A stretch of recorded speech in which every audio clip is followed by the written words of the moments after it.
శ్రోతలకు స్వాగతం. ఈరోజు వినిపించబోతున్న నవల అర్చన. రచన అత్తలూరి విజయలక్ష్మి గారు. ఇక నవల్లోకి వెళ్దాం. డిసెంబర్ నెల చివరి వారం. ఆంధ్రులకు అత్యంత ప్రీతిపాత్రమైన పవిత్రమైన ధనుర్మాసం తొలి రోజులు. అది ఆంధ్రదేశంలో గోదావరి ఒడ్డున ఉన్న చిన్న పల్లెటూరు. ఎటు చూసినా పచ్చని పొలాలు, మధ్యగా పారే పంట కాలువలు, కాయలతో బరువుగా వంగి గోదావరి చల్లని ఒడిలో సేద తీరుతున్న కొబ్బరి చెట్లు, చల్లగా పరిమళభరితంగా వీచే గాలి, కోనేటి ఒడ్డున ప్రశాంతమైన పరిసరాల్లో వెలిసిన వేణుగోపాలస్వామి కోవెల. పిఠాపురం చుట్టుపక్కల ఉన్న ఆ ఊరు అనంతంగా పెరిగిపోయిన నాగరికతకి, ఆధునిక సాంకేతిక పరిజ్ఞానపు వాసనలకి అతీతంగా కనుమరుగవుతున్న స్వచ్ఛమైన అసలైన అమాయకపు పల్లెటూళ్ళకి చిహ్నంగా ఉంది. ఆ ఊరికి కరెంటు ఉన్న కొన్ని ఇళ్లలో ఇంకా సంధ్య వాలడంతోటే లాంతర్లు చూరుకి వేలాడుతూ కనిపిస్తాయి. ప్రభుత్వం వారు ఇంటింటికి గ్యాస్ పొయ్యిల పథకం కింద ఎందరికో గ్యాస్ స్టవ్లు ఇచ్చినా ఆ ఊరికి మాత్రం గ్యాస్ స్టవ్లు ఇంకా చేరుకోలేదు. అందుకే కొన్ని డాబా ఇళ్లల్లో కిరోసిన్ స్టవ్లు వెలుగుతూ, మరికొన్ని పెంకుటిళ్లల్లోంచి కట్టెల పొయ్యి పొగ వెలుగు కనిపిస్తూ ఉంటుంది. ఆ ఊరికి చిన్న రైల్వే గేట్ ఉంది. అటు నుంచి ఎప్పుడన్నా ఒకటి అరా ప్యాసింజర్ బండ్లు మాత్రం పక్క స్టేషన్ వైపు నిదానంగా వెళ్తూ ఉంటాయి. ఆ ఊరికి రైల్ స్టేషన్ లేదు. ఆ ఊళ్ళో సినిమా థియేటర్ లేదు.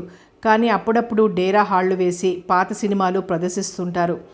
ఆ సినిమాలకి చిన్న పెద్ద ముసలి ముతక అంతా కలిసి పోలోమంటూ వెళ్ళి చూసొస్తుంటారు. ఆ చూసిన సినిమా గురించి మరో సినిమా ప్రదర్శించేదాకా కబుర్లు చెప్పుకుంటూ ఉంటారు కుర్రకారు. ఆ సినిమాలో హీరోయిన్లా ఉండాలని అమ్మాయిలు, హీరోలా ఉండాలని అబ్బాయిలు కలలు కంటూ తామెన్నడూ చూడని అందమైన ప్రదేశాలను ఊహల్లో చూసి తృప్తి పడుతుంటారు. ఏ కల్మషం, ఏ మాలిన్యం, ఏ రాజకీయం అంటని ఆ ఊరు మంచు కడిగిన ముత్యంలా, హిమాలయాల్లో పూసిన గులాబీలా స్వచ్ఛంగా అందంగా ఉంటుంది. ప్రపంచం మొత్తం ముందుకు వెళ్ళిపోతుంటే ఆ ఊరు మాత్రం ఇంకా వెనకబడే ఉంది. అక్కడ ఎర్ర బస్సులే తప్ప మరో బస్సు తిరగదు. ఇటు రాజమండ్రి, పిఠాపురం, అటు ఏలూరు, కాకినాడ నుంచి కొన్ని బస్సులు మాత్రం అడపాదడపా దూసుకొచ్చి దుమ్ములేపి రోడ్డు పక్కన మర్రి చెట్టు కింద ప్రయాణికులను దింపి తిరిగి పక్క ఊరికి వెళ్ళిపోతాయి. మట్టి రోడ్డు తప్ప తార్ రోడ్డు ఎరగని మట్టి మనుషులు. అయితేనేం మనసులు నిండా బంగారమే. అప్పుడు సరిగ్గా సమయం ఉదయం 5:30. అప్పటి వరకు మబ్బుల చాటున మత్తుగా పడుకున్న సూర్యుడు బద్ధకం వదిలించుకొని మెల్లిగా ప్రయాణమైన సూచన వచ్చిందేమో. చంద్రుడు మెల్లిగా తన కర్తవ్యాన్ని ముగించుకొని ఆ పూటకి సెలవు తీసుకోవడానికి కదిలాడు.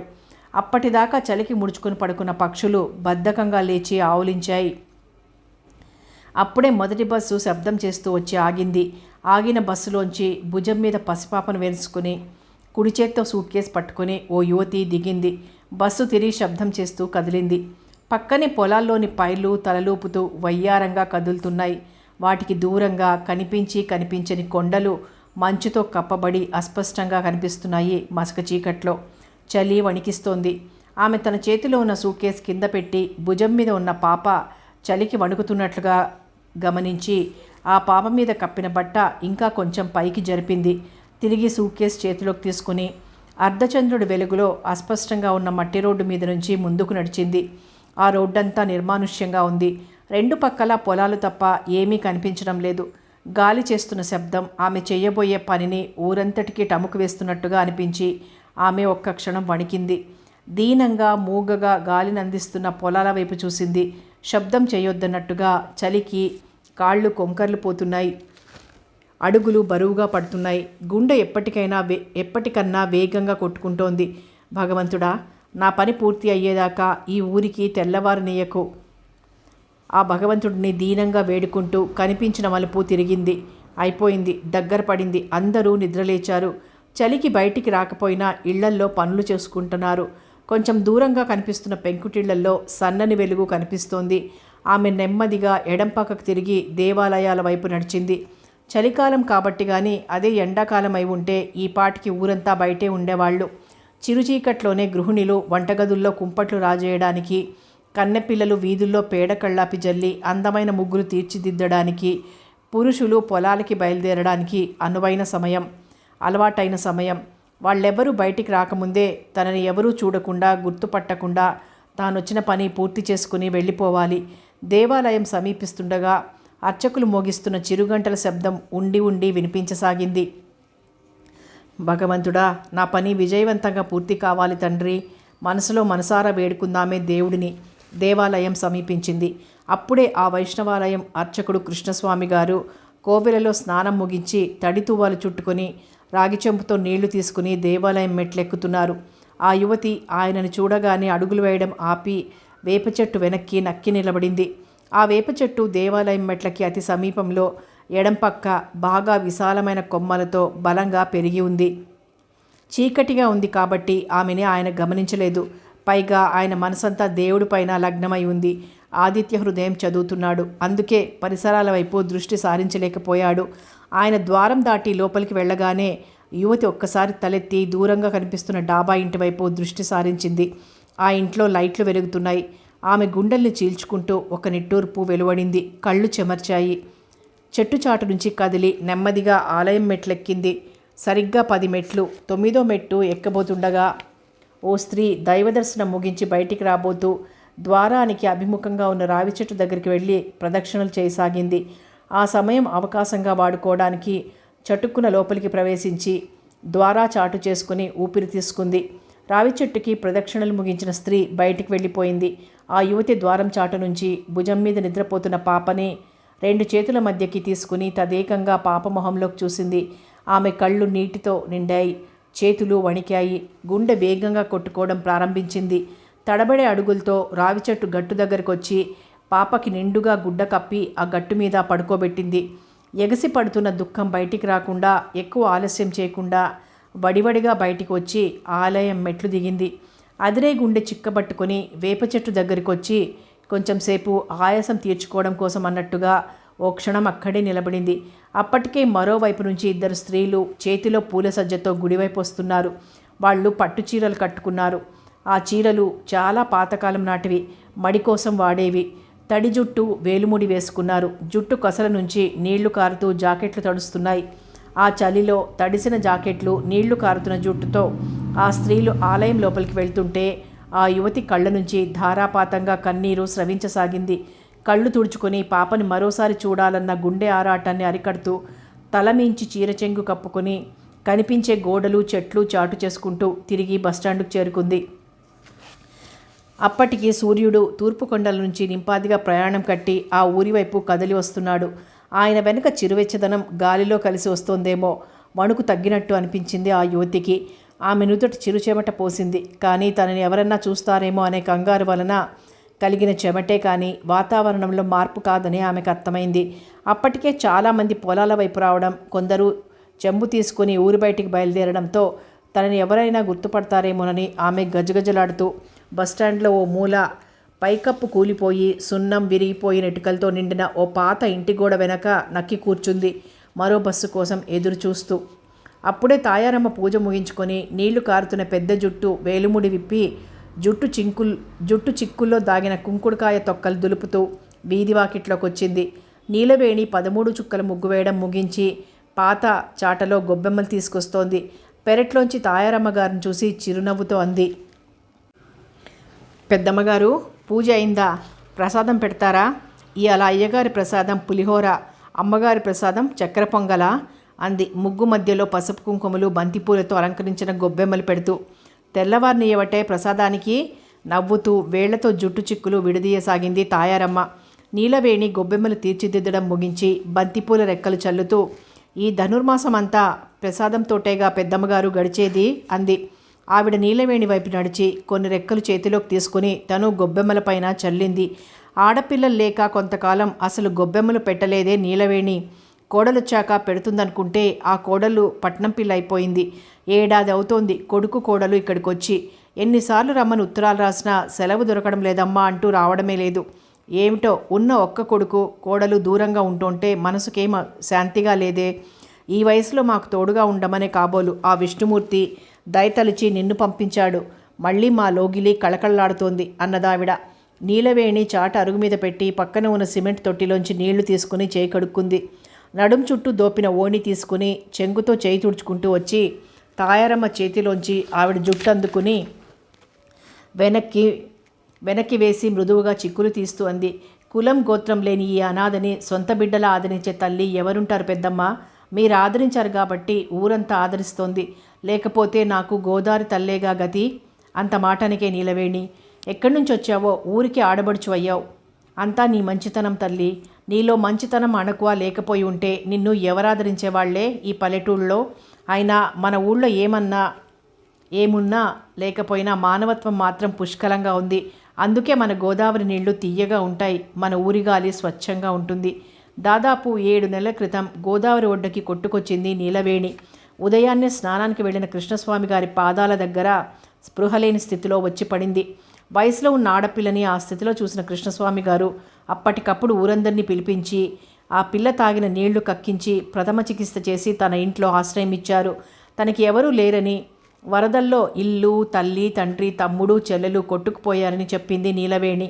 ఆ పిల్ల అణకువ, మంచితనం, పనితనం, ఊరందరికీ సాయం చేసే సద్గుణం ఆమెని ఆ ఊరికి ఆడపడుచుని చేశాయి. తాయారమ్మగారు ఆ పిలుపుకి ఉలిక్కిపడిన తాయారమ్మ నీలవేణి చేతుల్లోంచి జుట్టు విడిపించుకొని చివ్వున వెనక్కి తిరిగింది.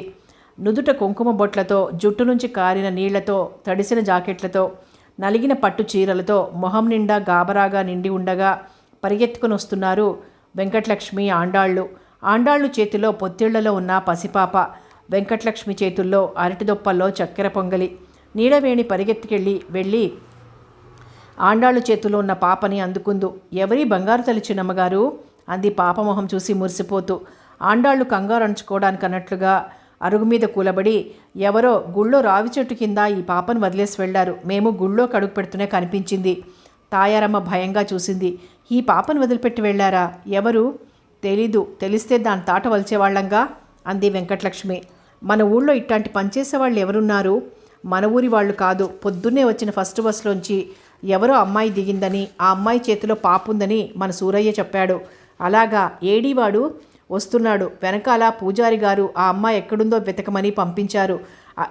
ఇదెంత పెద్ద ఊరని ఏ బస్టాండ్లోనూ ఉంటుంది, వెళ్ళి లాక్కురమ్మన్నారు. అదిగాదే, చూసినవాడు ఆ అమ్మాయి ఎవరింటికి వెళ్తుందో, ఎక్కడి నుంచి వచ్చిందో ఎందుకు అడగలేదు? వాడు కడుపులో గాబరాగా ఉండి తొందరగా పరిగెడుతుంటే కనిపించదట. సరేలే, ఎవరింటికో తర్వాత తెలుస్తుంది కదా అనుకున్నట్ట. మన ఊళ్ళో ఇంత ఘోరం జరిగితే ఎవరికీ తెలియకపోవడం ఏంటమ్మగారు? అందరం ఎప్పుడో నిద్రలు లేచి పనులు చూసుకుంటున్నాం కదా. ఆశ్చర్యంగా ఉందే. పొరుగురు నుంచి ఎవరో రావడమేంటి? ఈ పిల్లముండని గుళ్ళో వదిలేసిపోవడమేంటి? ఈ మధ్యన ఆడపిల్లలు పుడితే ఇట్టాగే వదిలేస్తున్నారంటగా. ఏ పిల్ల అయితే మాత్రం వదిలేయడానికి మనసెట్టా ఒప్పుతుందో అంటూ పాపను ముద్దాడుతున్న నీలవేణి చేతికి తడిగా తగిలింది. అయ్యో, బట్టలు తడిపేసింది అంటూ పాపకు కట్టిన లంగోటి విప్పింది. అమ్మగారు, పాప కాదు బాబు అంది గట్టిగా. బాబా? అందరి దృష్టి బాబు మీద పడింది. ఇంతలో కిర్రు చెప్పుల శబ్దం విని తలపైకెత్తి చూసిన ఆండాళ్ళు, అడుగో సూరయ్య వస్తున్నాడు అంది. నలుగురు సూరయ్య వస్తున్న వైపు చూశారు. సూరయ్య, అతడి వెనకాలే కృష్ణస్వామి గారు వస్తున్నారు. ఏరా, దొరికిందా అడిగింది వెంకటలక్ష్మి. వాడు మాట్లాడకుండా కృష్ణస్వామి గారి వైపు చూశాడు. అందరి కళ్ళు ఆయన వైపు తిరిగాయి. ఆయన మొహం గంభీరంగా ఉంది. ఆయన మొహం చూసిన వాళ్ళెవ్వరికీ ఇంకా వివరాలు అడిగే ధైర్యం చాలలేదు. ఆయన మౌనంగా లోపలికి వెళ్ళిపోయారు. ఆడాళ్లంతా మొహాలు చూసుకున్నారు. ఏమైందిరా? తాయారమ్మ కొంచెం కలవరంగా అడిగింది. సూరయ్య ఏం మాట్లాడకుండా వెనక్కి తిరిగి వీధి అరుగు మీదకి వెళ్ళి కూర్చున్నాడు. ఆండాళ్ళు అయోమయంగా అడిగింది. వీడినేం చేద్దాం? నేను పెంచుకుంటానమ్మగారు. నీలవేణి మురిపెంగా అంది. శ్రీరామచంద్రుడిలా ఉన్నాడు, నేను పెంచుకుంటాను. అదేమిటే, పెళ్ళి పెటాకులు లేకుండా పిల్లాడిని పెంచుకుంటే పరువు పోదు? నీకు మళ్ళీ పెళ్ళవుతుందా? వెంకటలక్ష్మి విస్తుపోతూ అంది. కాకపోతే పోనీయండి, ఈ అనాథని ఎవరు పెళ్ళాడతారు? ఎట్టాగా నాకు పెళ్ళి కాదు, వీడిని పెంచుకుంటాను. వీడు అనాథ కాకూడదు అంటూ బాబుని గుండెలకి హత్తుకుంది. వెంకటలక్ష్మి ఆండాళ్ల మనసు ద్రవించిపోయింది. ఎంత మంచి మనసే నీది. ఆ వేణుగోపాలుడు చల్లగా చూడాలి నిన్ను అంటూ తాయారమ్మ దగ్గర సెలవు తీసుకుని వెళ్ళిపోయారు. తాయారమ్మకి అంత అయోమయంగా అనిపించింది. భర్త అలా గంభీరంగా ఎందుకున్నాడో, సూరయ్య ఎందుకు మౌనంగా ఉన్నాడో, ఉదయాన్నే నిద్రలేస్తూనే ఈ బాబెవరో గుమ్మంలోకి రావడం అంతా గందరగోళంగా ఉంది.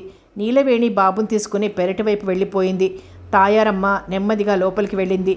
కృష్ణస్వామి హాల్లో ఉన్న దీవాన్ మీద కుడి చెయ్యి కళ్ళ మీద అడ్డంగా పెట్టుకొని, ఎడం చెయ్యి పొట్ట మీద పెట్టుకొని పడుకున్నారు. తాయారమ్మ ఆయనకి సమీపంగా నడిచింది. నెమ్మదిగా ఏమండి అని పిలిచింది. 2 సార్లు పిలిచాక ఆయన చెయ్యి అడ్డం తీసి కళ్ళు తెరిచాడు. ఏం జరిగింది అడిగింది. ఆవిడ మనసేదో కీడుని శంకించసాగింది. ఆయన మౌనంగా లేచి కూర్చున్నారు. దిండు కింద పెట్టిన కాగితం మడత తీసి అందించాడు. ఏంటది అడిగింది ఆవిడ వణుకుతున్న స్వరంతో. చదువు గంభీరంగా అన్నాడాయన. ఆవిడ కళ్ళు కాగితం మీద ఉన్న అక్షరాల వైపు పరిగెత్తాయి.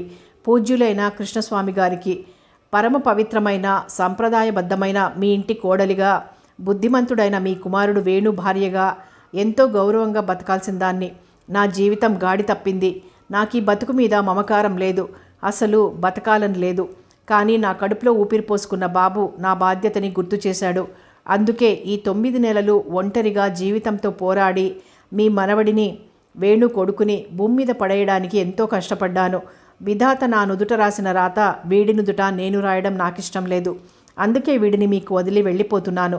నా జీవితాన్ని ఎలా గడిపినా ఎలా ముగించినా మీ వంశాంకురమైన బాబుని మీకే అప్పగించి వెళ్ళిపోతున్నాను. వీడు మీ మనవడు, ఇక నుంచి వీడి బాధ్యత మీదే. ఇంతకాలం తరువాత వేణుని కలవాలని, ఇడిగో నీ కొడుకు అంటూ వీడిని తనకు అప్పగించాలని నేను అనుకోవడం లేదు. వేణుని కలిసే శక్తి కూడా నాకు లేదు. అందుకే నేను మీ వంశం నుంచి నిష్క్రమిస్తున్నాను. అత్తయ్య గారికి నా పాదాభివందనాలు. సెలవు. అర్చన. ఆ కాగితం అలాగే 2 చేతుల్లో పట్టుకుని కింద కూలబడిపోయి వెక్కి వెక్కి ఏడవసాగింది తాయారమ్మ. ఏంటండి ఇది? కోడలు ఇల్లు వదిలి వెళ్ళడమేంటి? అబ్బాయి మనకి ఈ విషయం తెలియచేయకపోవడమేంటి? పట్నంలో ఇద్దరు ఉద్యోగాలు చేసుకుంటూ హాయిగా ఆనందంగా బతుకుతున్నారు అనుకుంటున్నాం.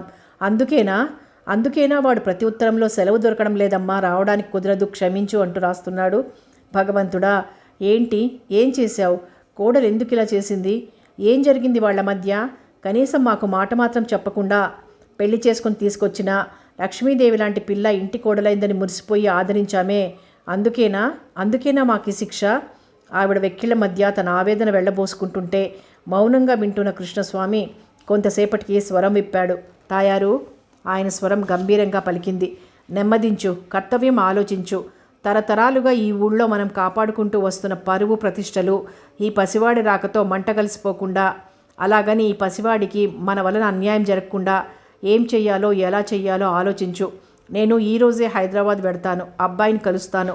అసలు ఏం జరిగిందో, అమ్మాయి ఇల్లొదిలు ఎందుకు వెళ్ళిందో, వాడు మనకి ఈ విషయం తెలియచేయకుండా ఒక్కడే కుమిలిపోవడానికి కారణం ఏమిటో అంతా తెలుసుకొని వస్తాను. ఆ తరువాత వాడి నిర్ణయంతో కలిసి మనం కూడా ఓ నిర్ణయానికి వద్దాం. ఈ పసివాడి గురించి ఈ ఊరి జనానికి, మన బంధువులకు తెలియకుండా జాగ్రత్త పడే బాధ్యత నీది. ఈ విషయం నీకు, నాకు, సూరయ్యకి తప్ప ఇంకెవరికి తెలియకూడదు అంటూ ఆవిడ చేతిలో ఉన్న కాగితం పరపరా చింపి మూలకు విసిరేసి దీవాన్ మీద నుంచి లేచి మరోసారి స్నానం చేయడానికి పెరట్లో ఉన్న నొయ్యి దగ్గరకు నడిచాడు. తాయారమ్మ మాత్రం ఒంట్లోని శక్తి అంతా హరించుకుపోయినట్టు నిస్తేజంగా అలా పడి ఉండి నిశ్శబ్దంగా కన్నీరు కార్చసాగింది. ఏలూరు వెడుతున్న బస్సులో కూలబడింది అర్చన. అప్పటిదాకా ఉగ్గబట్టుకున్న ప్రాణం కొంచెం తెరిపిన పడింది. ఎవరూ తనని చూడకూడదనుకుంది. అందుకోసం ఎంతో సాహసం చేసింది. కానీ సూరయ్య చూడనే చూశాడు. సూరయ్య చూశాడంటే తప్పకుండా పెద్దవాళ్ళిద్దరికీ తను వచ్చి వెళ్ళినట్టు తెలుస్తుంది. ఆపాదమస్తకం వణికింది. కొంపదీసి సూరయ్య ఈ బస్సు వెనకాల మరో బస్సు పట్టుకొని రావడం లేదు కదా?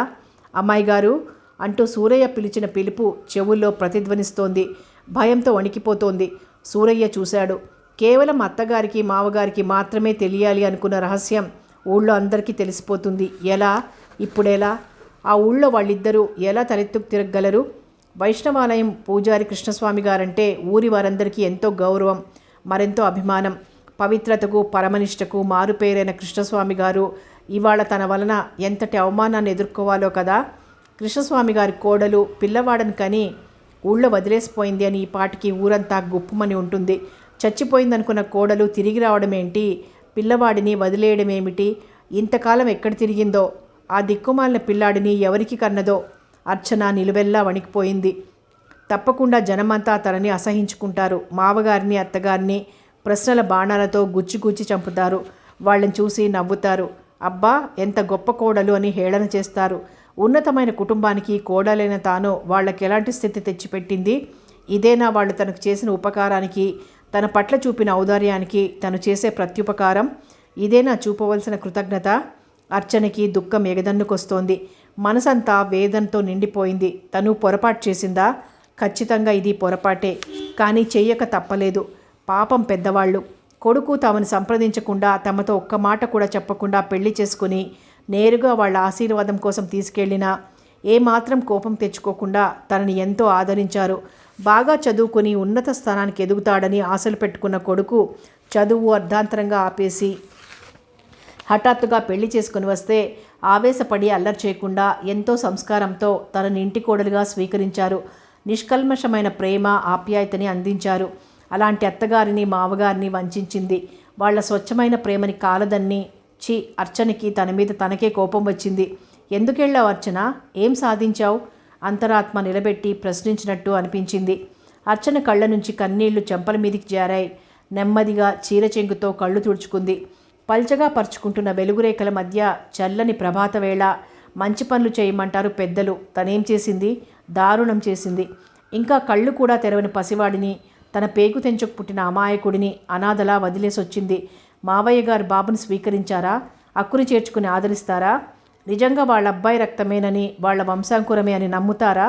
అక్రమ సంతానంగా భావించి బాబుని ఏ అనాథాశ్రమంలోనూ వదిలిపెడతారా? తాను అలాంటి దాన్ని కాదని వాళ్ళని నమ్మించేదెలా? అనాథ నో, బాబు అనాథ కాకూడదు. అర్చనకి వెంటనే బస్సు దిగేయాలనిపించింది. బస్సు చాలా వేగంగా వెళ్తోంది. దారి అస్తవ్యస్తంగా ఉన్న ఎగుళ్ళు దిగుళ్లను దాటుకుంటూ ఎత్తి వేస్తూ వేగంగా వెడుతోంది. ఎలాగోలా ప్రయాణికులను గమ్యం చేర్చడమే నా లక్ష్యం అన్నట్టుగా డ్రైవర్ పరుగులు పెట్టిస్తున్నాడు బస్సుని. లాభం లేదు, వెళ్ళలేదు. ఆ ఇంటి ద్వారాలు శాశ్వతంగా మూసుకొని పోయి ఉంటాయి. తనింకా వెళ్ళలేదు, ఎన్నటికీ వెళ్ళలేదు. అర్చన కళ్ళు మూసుకుంది.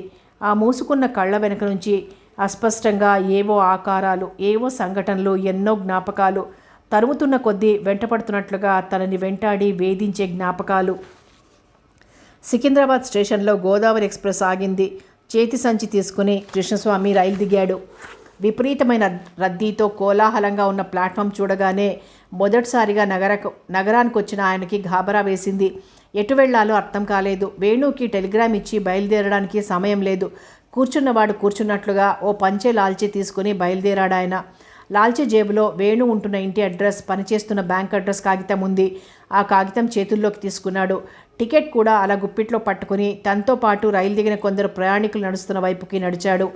ఎలాగోలా ఎగ్జిట్ ద్వారం దగ్గరికి వచ్చి టికెట్ కలెక్టర్కి టికెట్ ఇస్తూ తన చేతిలో ఉన్న అడ్రస్ కాగితం చూపించాడు. బాబు, నేను ఈ అడ్రస్కి వెళ్ళాలి, ఎలా వెళ్ళాలో చెప్తావా? మొదటిసారి వచ్చాను హైదరాబాద్కి అడిగాడాయన. అతని అడ్రస్ చూసి, మల్కాజ్గిరి వెళ్ళాలా మీరు? బయటికి వెళ్ళండి, కంట్రోలర్ ఆటో మాట్లాడి పంపిస్తాడు, వెళ్ళండి అంటూ తిరిగి మరో వ్యక్తి దగ్గర టికెట్ కలెక్ట్ చేసుకోవడంలో పడ్డాడు. అతని ధోరణి ఆయనకి నిర్లక్ష్యంగా కనిపించింది. తన ఊళ్ళో ఎవరన్నా అపరిచితులు వస్తే వాళ్ళని ఎవరింటికి వెళ్ళాలో వాళ్ళింటికి చేయి పట్టుకుని తీసుకొస్తారు ఊరి జనం. బహుశా ఈ పట్నంలో ఇంతే కాబోలు. నిట్టూర్చి అందరితో పాటు బయటికి నడిచాడు. ప్లాట్ఫామ్ మీద కన్నా భయంకరమైన రష్, జనం పరుగులు పెడుతున్నారు. కార్లు, బస్సులు, స్కూటర్లు, ఆటోలు. సార్, ఆటో కావాలా? ఆటో ఇవ్వండి, బ్యాగ్ ఇవ్వండి, రండి ఎక్కండి. చుట్టూ మూగి ఊదరబెట్టసాగారు ఆటో వాళ్ళలు. మల్కాజ్గిరి వెళ్ళాలి అన్నాడాయన. రండి, 100 రూపాయలు. 100 రూపాయలా? ఆయనకి మతిపోయినట్లయింది. తిరిగి రాజమండ్రి వెళ్ళడానికి రైలు టికెట్ ధర, తన కొడుకింటికి వెళ్ళడానికి? ఇదేం ఊరు బాబోయ్! సార్, అక్కడ క్యూలో నిలబడండి, కంట్రోలర్ ఎక్కిస్తాడు ఆటో. ఎవరో వ్యక్తి వెళ్తూ ఆయన అవస్థ చూసి చాంతాడంత క్యూ వైపు చూపించి వెళ్ళాడు. ఆయన క్యూ దగ్గరగా నడిచాడు. చాలా పెద్ద క్యూ. ఆటోలు సర్రును దూసుకొస్తున్నాయి. కంట్రోలర్ ఆటో నెంబర్ నోట్ చేసుకుని ఒక్కొక్కరినే పంపిస్తున్నాడు. ఈ పద్ధతి ఆయనకి నచ్చింది. హైదరాబాద్లో ఆటో వాళ్ళలు పట్నవాసం వాళ్ళనే మోసం చేస్తున్నారని చదువుతున్నాడు పేపర్లలో. పల్లెటూరు వాడైన తనని మోసం చెయ్యరు. బహుశా అందుకే ఈ పద్ధతి పెట్టినట్లున్నారు. మంచిదే, ఇలా మోసాన్ని కంట్రోల్ చేయొచ్చు అనుకుంటూ తన వంతు వచ్చిందాకా ఓపిగ్గా నిలబడ్డాడు. ఆటో తన ముందు ఆగగానే కంట్రోలర్కి అడ్రస్ చూపించాడు. ఆయన అది చదివి కాగితం తిరిగి కృష్ణస్వామికి ఇస్తూ, ఆటో అతన్ని మీటర్ వేయి అంటూ దబాయించి ఎక్కండి అన్నాడు కృష్ణస్వామిని. ఆయన ఎక్కి కూర్చోగానే ఆటో నెంబర్ నోట్ చేసుకుని పోనీ అన్నాడు. ఆటో వేగంగా కదిలింది. కృష్ణస్వామి సీట్లో కొద్దిగా వెనక్కి వాలి కూర్చుని రోడ్లని, వాహనాలని అన్యమనస్కంగా చూస్తూ కొడుకు గురించిన ఆలోచనల్లో మునిగిపోయారు. పిచ్చి వెధవ, ఇంత అవమానాన్ని గుండెల్లో దాచుకుని ఇంతకాలం నుంచి తమకి తెలియచేయకుండా ఎలా ఉన్నాడో. భార్య ఇంట్లోంచి వెళ్ళిపోయిందంటే ఎంత అవమానం, ఎంత అవమానం, ఎంత దెబ్బ గుండెకి. అసలు ఎందుకు వెళ్ళిపోయింది అర్చన? ఎంతో అనుకోగల పిల్ల ఎలా చేసింది ఇంత అప్రదిష్టపు పని? ఎందుకు చేసింది? భార్యాభర్తలు గొడవ పడ్డారా? భార్యాభర్తలన్నాక గొడవలు రావడం సహజం. అంత మాత్రాన ఇల్లు వదిలి ఎందుకు వెళ్ళింది? ఈ చదువుకున్న అమ్మాయిలు వాళ్ళకేం కావాలో వాళ్ళకే స్పష్టమైన అవగాహన ఉండడం లేదు. ఎలాంటి స్థితి నుంచి ఎలాంటి స్థితికి చేరుకున్నారు? ఒకనాడు ఆడపిల్లల్ని ఇల్లు కదిలించేవాళ్ళ. చదువులు లేవు, ఉద్యోగాలు లేవు. పెళ్ళి అయిందాక తల్లిదండ్రుల ఆధీనంలో, పెళ్ళయ్యాక భర్త అత్తమామల ఆధీనంలో. వాళ్ళేం చెప్తే అదే వేదం, అదే శాసనం. వాళ్ళు ఏ బట్ట కొనిస్తే అదే మహాప్రసాదం. తాయారమ్మ తనని ఈ 40 ఏళ్లుగా నోరు తెరిచి ఏదన్నా కావాలని అడిగిందా? పొరపాటునన్నా తను ఆవిడ్ని సినిమాకి తీసుకెళ్ళాడా? సరదా కూడా తనకి ఆవిడ ఎదురు చెప్పిందా? లేదు. కానీ అర్చనని తాము అలా చూడలేదే. ఉద్యోగం చేస్తానంటే చేయమన్నారు, పట్నంలో ఉంటానంటే ఉండమన్నారు. పెళ్ళి అయిన ఏడాది ఒక్కసారి మాత్రమే వచ్చింది అత్తగారింటికి. తాయారు ఒక్క పని చేయించలేదు. తల్లి కన్నా ఎక్కువగా చూసుకుంది. ఉద్యోగం చేసి ఇంట్లో పనిచేసి అలసిపోయి వస్తావమ్మా, ఉన్న 4 రోజులు నీకెందుకు ఈ చాకిరీ అంటూ కూర్చుని దగ్గరికి అన్నీ అమర్చేది. అయినా వినకుండా చేతనైన సాయం చేస్తూ అత్తగారికి నోట్లో నాలికలా మసులుకుంది. అర్చన అలాంటి పని చేయగలదని అసలు ఎన్నడైనా ఊహించారా? ఇద్దరూ ప్రేమించి పెళ్లి చేసుకున్నారంటే సరే అన్నారు.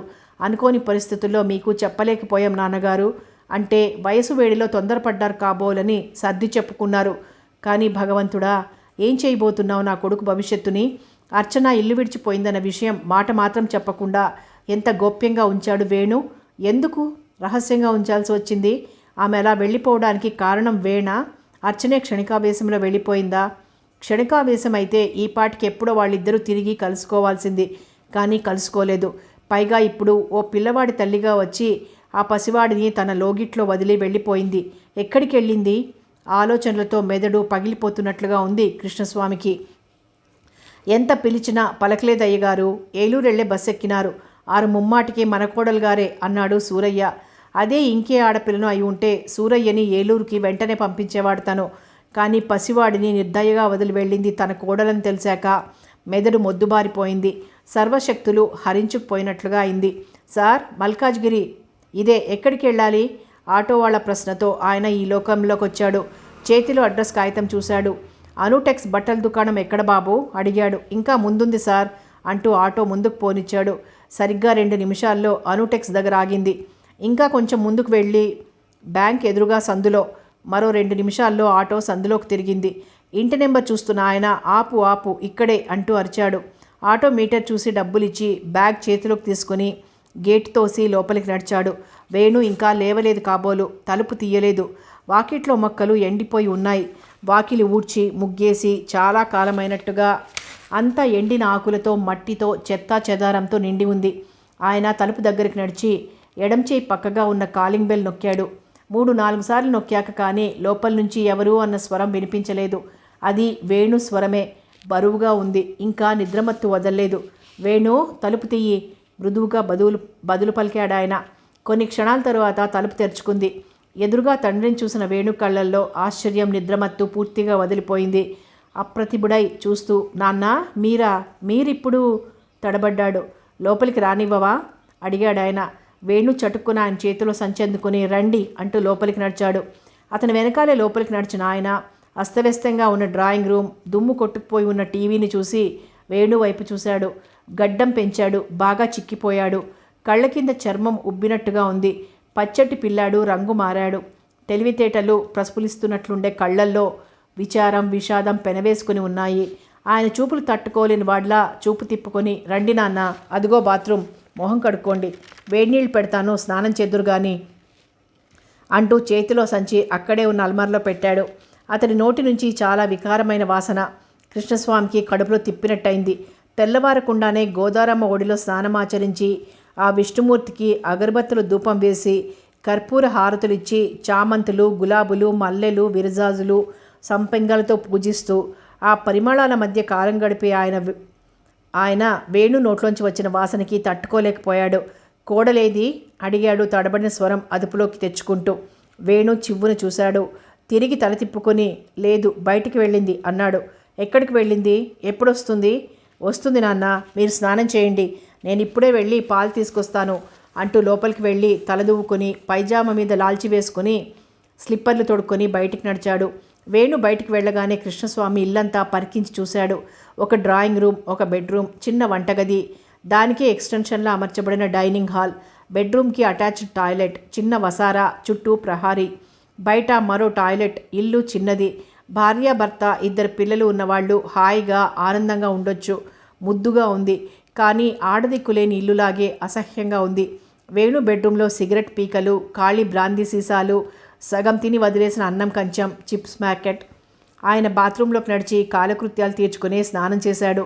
టవల్ చుట్టుకుని బయటకు వచ్చేటప్పటికి వేణు కాఫీ కాస్తున్నాడు. అప్పటికి ఇల్లంతా కొద్దిగా సర్ది ఉంది. పూజగది ఎక్కడ బాబు అడిగాడు ఆయన. పూజగది అంటూ ప్రత్యేకంగా ఏం లేదు నాన్న, ఇలా రండి, ఇదే, ఇక్కడే దేవుడి ఫోటోలున్నాయి అంటూ వంటగదిలో ఓ మూల ఉన్న గూట్లో దేవుడి ఫోటోలు చూపించాడు. దుమ్ము ధూళితో నిండి ఉన్నాయి. వెంకటేశ్వర స్వామి ఫోటో, లక్ష్మి, సరస్వతి, వినాయకుడు ఉన్న ఫోటోలు. కుందుల్లో కాలిన అగరబత్తుల మసితో దీపారాధన చేయడానికి అనువుగాలి నా గూట్లో పూజ చేసుకోవాలన్న ఆలోచన విరమించుకొని శ్లోకాలు చదువుకుంటూ బట్టలు వేసుకున్నాడు. ఈ లోపల ఎవరో ఒక 12 ఏళ్ల పిల్ల వచ్చి చకచకా ఇల్లంతా సర్ది ఊడ్చి తడిగుడ్డతో ఇల్లంతా తుడిచింది. సింక్లో ఉన్న ప్లేట్లు గిన్నెలు కడిగేసింది. వేణు ఆయనకి కాఫీ తెచ్చిచ్చాడు. స్నానం చేసి వస్తాను నాన్న అంటూ బాత్రూంలోకి దూరాడు. అప్పటికి ఆయన అక్కడికి వచ్చి గంట అయింది. వేణుకి ఆయనకి మధ్య 2-3 మాటలు మినహా మరేం సంభాషణ జరగలేదు. అప్పటిదాకా గిరగిరా తిరుగుతూ పనిచేసిన పిల్ల వరండాలో నిలబడి అయ్యగారు ఎల్లొచ్చా అని అడిగింది కృష్ణస్వామిని. ఆయనేం మాట్లాడలేదు. స్నానం పూర్తి చేసి వచ్చిన వేణు మాత్రం ఉండు, అయ్యగారికి నాకు టిఫిన్ తెచ్చి పెడదు గాని అంటూ లోపలికి వెళ్ళాడు. కృష్ణస్వామి కూడా కుర్చీలోంచి లేచి వేణుని అనుసరించి అడిగాడు, టిఫిన్ హోటల్ నుంచా? వేణు తల ఊపాడు. అవును నాన్నగారు. ఆయన కొన్ని క్షణాలు మౌనంగా ఉండి అన్నాడు, నా అలవాట్లలో మార్పేం లేదురా, నేను బయట తిండి తినలేను నాన్న, అరటిపళ్ళు తెప్పించి కాసిని పాలు కలిపి ఇవ్వు చాలు. వేణుకి అప్పుడు గుర్తొచ్చింది, ఆయన నిష్ఠాగరిష్ఠుడైన వైష్ణవాలయం పూజారి. 60 ఏళ్ల ఆయన జీవితంలో ఏనాడు బయట వండిన ఆహారం తీసుకోలేదు. ఇప్పుడు ఆయన నియమానికి విరుద్ధంగా బయట నుంచి ఇడ్లీ తెప్పించి పెట్టాలనుకున్న తన తెలివి తక్కువకి తనకే సిగ్గేసింది. సారీ నాన్న, మర్చిపోయాను, నాకు బయట తిండి అలవాటు కాబట్టి మీకు అలవాటు అనుకున్నాను అంటూ చొక్కా తొడుక్కుంటూ అన్నాడు. ఇప్పుడే వస్తాను, కూరలు పెరుగు తీసుకొస్తాను. ఆయన అతన్ని వారిస్తూ, వద్దొద్దు, నువ్వు ఇప్పుడు బయటికి వెళ్ళకు, నీతో మాట్లాడాలి, ఆ అమ్మాయిని పంపించి పండ్లు పాలు తెప్పించు. వేణుగుండె గుబేలు మంది. ఏం మాట్లాడాలి? తండ్రిని గుమ్మంలో చూడగానే సగం గుండె జారిపోయింది. ఇప్పుడు పూర్తిగా ప్రాణం పోతున్నట్లుగా ఉంది. భయం వేస్తోంది. అర్చన ఏది అని అడిగితే ఏం చెప్పాలి? అర్చన వెళ్ళిపోయింది. పెళ్ళి ఏం చేస్తోందో, ఎక్కడుందో, అసలు బతికుందో లేదో. భగవంతుడా, ఇంతకాలం ఈ ప్రశ్న ఎదుర్కోవాల్సి వస్తుందని అమ్మా నాన్న కంటపడకుండా తప్పించుకుంటున్నాను. ఇప్పుడేం చెప్పను?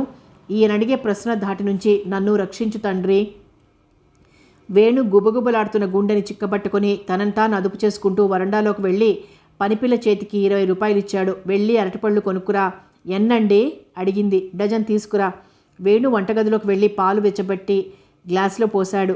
పంచదార వేసి స్పూన్తో నెమ్మదిగా కలుపుతూ అడుగులో అడుగు వేసుకుంటూ గదిలోకి నడిచాడు. కృష్ణస్వామి 2 చేతులు ఒడిలో చాపుకొని కుర్చీలో కొంచెం ముందుకు వంగి నేలచూపులు చూస్తూ ఏదో దీర్ఘంగా ఆలోచిస్తున్నాడు. వేణు ఆయన దగ్గరగా నడిచి వణుకుతున్న చేతులతో పాల గ్లాస్ అందించాడు. అతని చేతులు కంపించడం ఆయన దృష్టిలో పడింది. నెమ్మదిగా గ్లాస్ అందుకొని కూర్చో వేణు అన్నాడు. వేణుకెందుకో భయం వేసింది. నాన్న ఎందుకు అలా ఉన్నారు? అసలు ఇంత సడన్గా ఎలా వచ్చారు? ఇంతకు ముందెప్పుడు హైదరాబాద్ రాని మనిషి ఎలా వచ్చారు? ఈయన లేకపోతే గుడి తలుపులు కూడా తీయరే, పైగా ఇది ధనుర్మాసం. ఎలా వచ్చారు? కొడుకు కోడల దగ్గరికి వచ్చానన్న ఆనందం కానీ ఉత్సాహం కానీ లేదు ఈయనలో. వస్తూనే అమ్మాయి ఏది అంటూ చాలా పొడిగా ప్రశ్నించారు. ఎక్కడికి వెళ్ళిందన్న ఆరాటం కానీ కుతూహలం కానీ కనిపించలేదు. చాలా మామూలుగా నిర్వికారంగా అడిగారు. ఏదో జరిగింది. ఏం జరిగి ఉంటుంది? నాన్నకి అర్చన ఇంట్లోంచి వెళ్ళిపోయిందని తెలిసిపోయిందా? వేణు, అర్చన వచ్చింది. వేణు పక్కన బాంబు పడ్డట్టుగా అదిరిపడ్డాడు. విఫలంగా చూశాడు తండ్రి వైపు.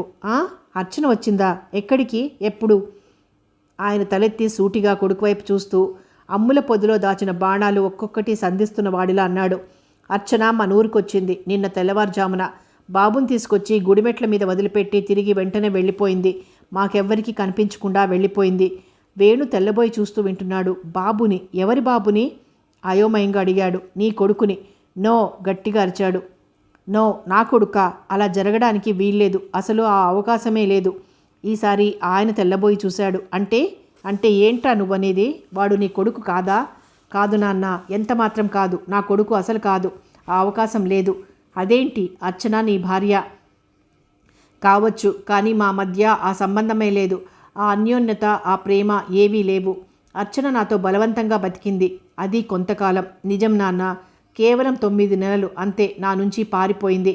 ఆమె మనసులో నాకు చోటు లేదు. నేనంటే ఆమెకి ఇష్టం లేదు. అందుకే నన్ను విడిచి వెళ్ళిపోయింది. 7 ఏడాది కావస్తోంది. అవును నాన్న, అర్చన నన్ను వదిలిపెట్టి వెళ్ళిపోయింది.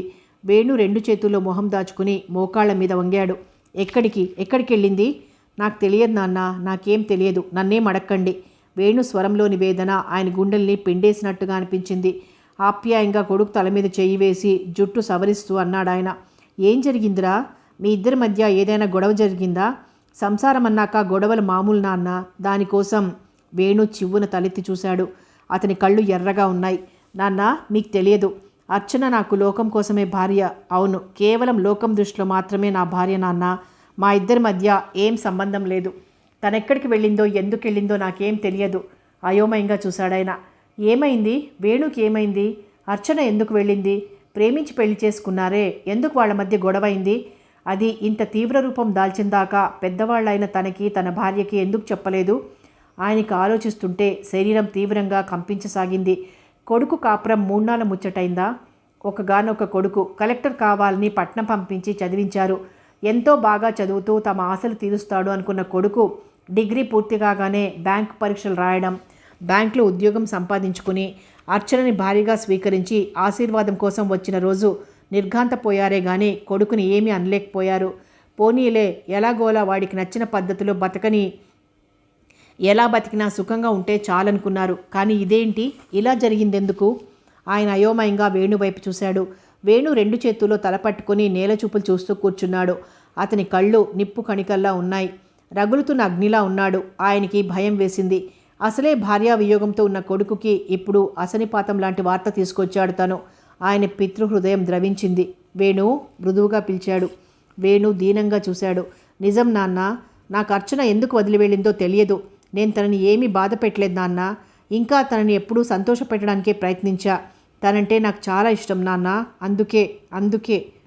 అందుకే ఏదో చెప్పబోయి ఆగిపోయిన కొడుకుని రెట్టిస్తూ అడిగాడు.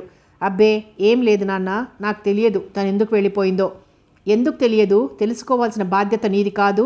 నీ భార్య ఇంట్లోంచి వెళ్ళిపోతే ఎక్కడికి వెళ్ళిందో, ఎందుకు వెళ్ళిందో, వెళ్ళి ఏం చేస్తుందో తెలుసుకున్నావా? తీవ్రంగా అడిగాడాయన. వేణు ఆవేశంగా చూశాడు. అణుచుకున్న ఆవేశం ఒక్కసారిగా ఉవ్వెత్తున లేచింది. ఎందుకు తెలుసుకోవాలి? చెప్పండి. దానికి ఒళ్ళు పొగరెక్కి వెళ్ళింది. అయాచితంగా లభించిన చక్కటి సంసార జీవితాన్ని అనుభవించడం చేతకాక వెళ్ళిపోయింది. అలాంటి ఆడదాన్ని నేనెందుకు ఖాతరు చేయాలి? చెప్పండి, ఎందుకు చేయాలి? ఆవేశంగా అడిగాడు. అయితే ఈ విషయం మా దగ్గర ఇంతకాలం ఎందుకు దాచావురా? అర్చన నిన్ను విడిచి వెళ్ళిందని మాకెందుకు చెప్పలేదు ఇంతకాలం?